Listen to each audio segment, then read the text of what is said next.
Welcome. Today we're going to be going over 3 mistakes that you're probably making with your email marketing that are ruining your results or getting you drastically worse results. And the bad thing is that a lot of these mistakes come from the bigger brands, and a lot of the smaller brands are basing their email strategies off what the bigger brands are doing. So I want to dive into these, sort of let you know a few misconceptions, where the bigger brands are going wrong. And these mistakes are so common, you would be surprised, and you'll probably find that you yourself are doing these and implementing these in your email strategies. So let's dive into it, go over some of these mistakes and what you can do differently to get better results from your email marketing instantly. First mistake that you're probably making, or that a lot of people do make, is focusing too heavily on designs. So you might say, like, well, what do you mean by that? And have you ever seen someone send you an email design, or you've seen an email design in your inbox and it just looks amazing? Like, don't get me wrong, the design looks fantastic. It looks like the graphic designer has pumped hours and hours and hours into making this design so perfect. But in my opinion, that is not moving the needle as much as you think. Like, the amount of effort that's going into making these beautiful email designs are not going to move the needle as much as you think. What is important in an email design? And that is functionality. So it needs to be functional and it needs to get your point across. It needs to be simple and clear. Like, your offer needs to be clear. The email needs to be functional and it needs to be simple. You don't need to overcomplicate your email designs to the point where there's like flashing images everywhere, like shit scrolling everywhere. It looks like, you're a professional graphic designer. It just needs to like flow well. You need to have your header, your hero image, a button, a call to action, and a simple offer in the email. And that's it. That's what's going to move the needle the most in your email marketing designs. Like, you do not need to be spending tons of time and resources making your emails looking amazing. That being said, you don't want them to look messy and you don't want them to look awful and visually like not appealing at all. But they don't need to be as aesthetic and amazing as you think. And what's counterintuitive to this is a lot of agencies use flashy email designs to win over prospects. So they'll do some prospecting, they'll find a brand that's emails don't look amazing, but are probably getting good results. And they'll pay a graphic designer, or they'll have an in-house graphic designer on their agency team. And they'll say, make this email look as beautiful as possible. Then they'll send that to the business owner. And the business owner will go, holy crap, that looks amazing. And naturally think that that's going to get better results. But that's not the case in a lot of these circumstances. Like, email designs are important, don't get me wrong, but before aesthetic, there comes functionality, simplicity, and how clear the offer is and what you want the prospect to do. You need to be guiding them to the click, super simple. And that's why text-only emails have such a big impact on email marketing at the moment, and why a lot of people are pushing text-only emails, because the reality is they get the job done. Like, copywriting, functionality, like, these are all going to be way more important than spending money and time on making super aesthetic designs. So you should be taking this into account when you're starting out in email marketing, especially. Like, if you're a brand who has tons of resources and you just have too much money that you don't know how to spend it, sure, spend all the time making amazing designs. But if you're that conscious of like deploying your resources in the most efficient way possible, email designs are not going to be moving the needle as much as you think. So stay clear of trying to make the most flashy design and just make one that is functional, test it, and test for the optimal results. If you test all your emails and then you come to the conclusion that a design is moving the needle, by all means, go for it. But don't just assume better looks equals better results, because a lot of the times this is not the case at all. The next mistake sort of stems in from the first one. So this is mistake number 2, and this is overcomplicating things.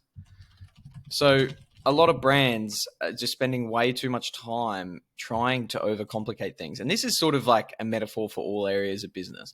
Like, nothing is as complex as it seems. And a lot of people go out of their way to make things more complicated because they think it's going to make better results, when in reality, sometimes simple just works. Like, with your email marketing, a lot of times people overcomplicate things in the areas of like flows, segments, campaign design, as I just alluded to, campaign strategy, call to actions. There's a lot of different things that go into email marketing, of course. Like, if you're doing any email marketing, you'd know that. And so there's a lot of there's a lot of different ways you can fall into the trap of overcomplicating things. So with your flows, for example, you do not need to have like 40 different flows that all do different things and take customers on their, different routes based on what you think, and are trying to apply these like weird psychological tricks. I don't know. You don't need to have 40 flows at the end of the day. Segmenting. like you do not need to dive so far into like super niche segments of like 100 people, especially if you're starting out. Like, of course, if you're already attributing like 40% of something, or 40% of your revenue to your email marketing, like there will be small things and very complicated things that will move the needle.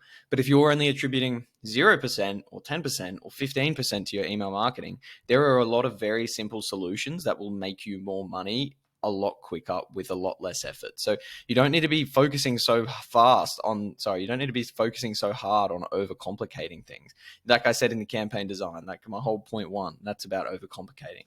Campaign strategy, like I don't know. I've seen some brands just pull out like the most heinous campaigns that obviously took like hours to think of, and they're sending to just like the most niche segments. When, you know, if you're sending 3-4 campaigns a week, some more broad segments that are relevant still, you're going to get better results. Call to actions, like brands will have 4 different call to actions in their emails. Like they'll be like, oh, check out this product, but also read this blog post. But, oh, actually, maybe you want to look at this collection. Oh, and here are our social media links. It's like, where do you want them to click? Like, you're not telling people where to click. You need to take the selection out of it and narrow the prospect's focus onto one call to action. Like the point of this email is we want to improve sales of this product, or this product is on sale.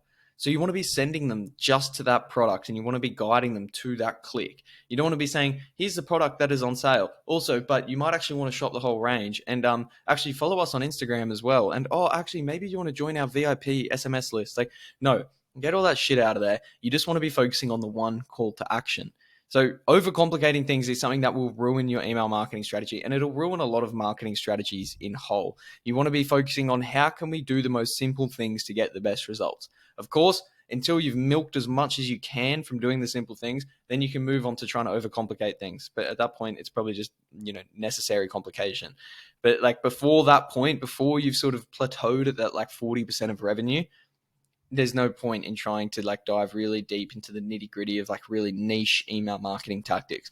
Focus on the simple things, focus on good segmenting, core flows, good designs, good copywriting, good marketing angles, and you will get good results from your email marketing. Now, the third issue and the third thing that is probably ruining your email marketing, and this is probably the most common one I see, and it's thinking that your emails always need to sell. Your emails don't always need to sell, especially your flows. So let's unpack that a bit. So your flows, they are exactly that. They are a flow because they are taking your customer through the ideal customer journey. You're trying to take them down a flow of the funnel, marketing funnels. Top of funnel is when they're going to, come from your ads or whatever to your website. And then using emails and stuff, you want to capture their data and then take them, flow them through the funnel to the endpoint of becoming a purchaser and a repeat purchaser and a customer who loves your product so much they're going to be willing to review it 100 times over because they're just so in love with you. So let's look at this in a bit more detail. So let's look at the core flows. I apologize if I miss a few, but let's look at this. So you got your welcome flow. Then you'd have maybe an active on-site flow, a browse abandonment, and I'm listing these in order on purpose of the funnel, in my opinion. Then you'll have a abandoned cart flow, abandoned checkout.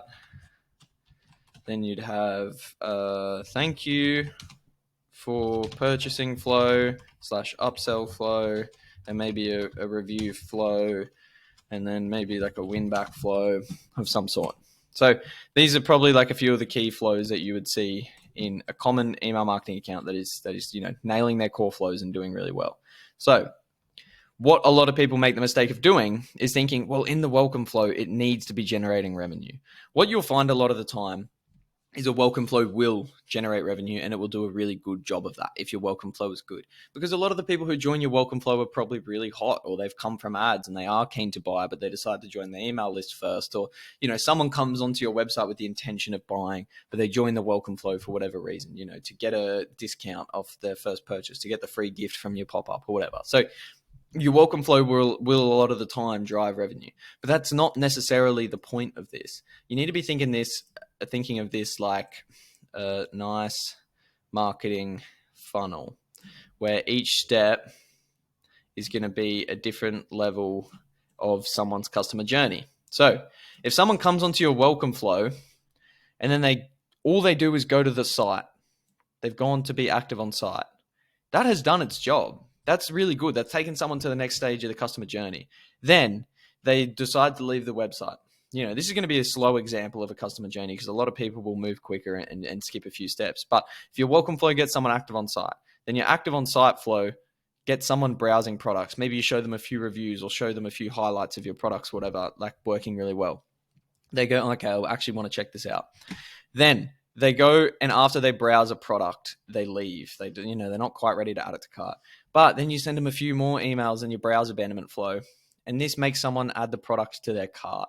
Wow, you can see from different email flows here, you've already taken someone from being a new subscriber to the add it to cart flow. From here, they add something to their cart and then their dog starts barking. So they run outside to go get the dog. Oh shit, they've forgotten to make it to checkout. Well, we enroll them in the abandoned cart flow, which then reminds them to start their checkout. Then they start the checkout and they get a notification on TikTok and they get distracted, as most people do. Bang, they're gone. They've left their checkout. Oh shit, we've lost the sale. No, not quite yet. Now they're in the abandoned checkout flow. Bang, you remind them to complete the purchase. Maybe you throw a cheeky discount in, free express shipping, whatever it may be. They convert.